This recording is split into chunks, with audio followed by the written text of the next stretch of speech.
乌克兰内斗加剧，乌方长换人，亲美派彻底控制基辅政权。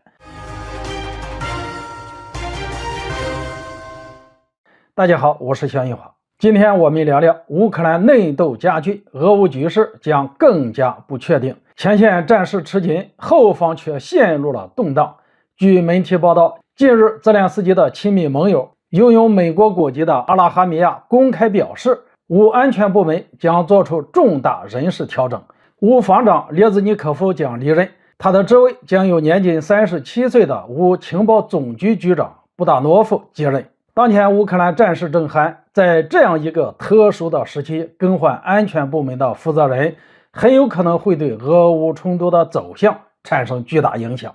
目前来看，促使泽连斯基做出人事调整的原因可能出自3个方面。第一，乌克兰正处于战时状态，强力部门应该由专业人员担任负责人。现任防长列兹尼科夫是律师出身，而布达诺夫有着非常丰富的服役经历，所以在专业性方面后者更有经验，这也是阿拉哈米亚给出的理由。但这个理由显然过于牵强。首先，比起军事人才，乌克兰现在更需要的是能够与西方展开谈判的人才，因为乌军需要得到西方充足的军事援助，才能够与俄军抗衡。在武器装备存在巨大差距的情况下，任何高明的战略战术都没有办法发挥相应的效果。其次，乌克兰现在并不缺军事人才，在作战方面由总参谋部以及乌军总司令负责。最重要的是，从列兹尼科夫近1年的表现来看，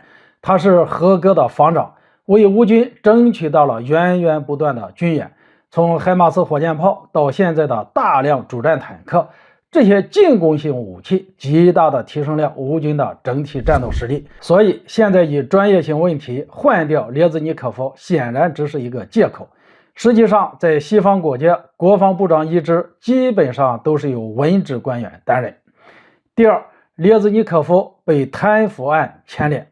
此前乌军方面曾因为高价采购粮食一事被指控存在贪腐。随着事情的发酵，乌国防部副部长等多名国防部高级官员均被逮捕。尽管相关合同并非列兹尼科夫签字，他本人也没有受到指控，但他的政敌有可能会利用这一话题把反腐的矛头指向他。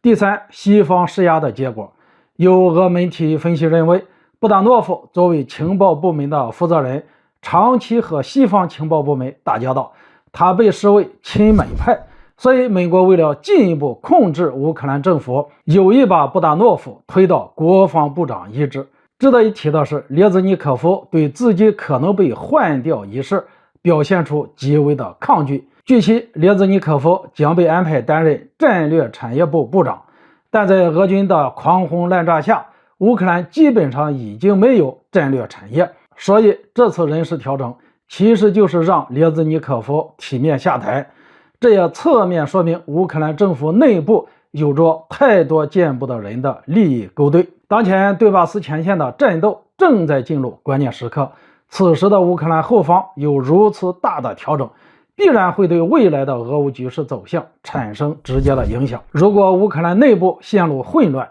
前线将很快进入崩溃。乌方的这次换人到底好不好呢？让我们拭目以待。好了，今天就说到这里，咱们下次见。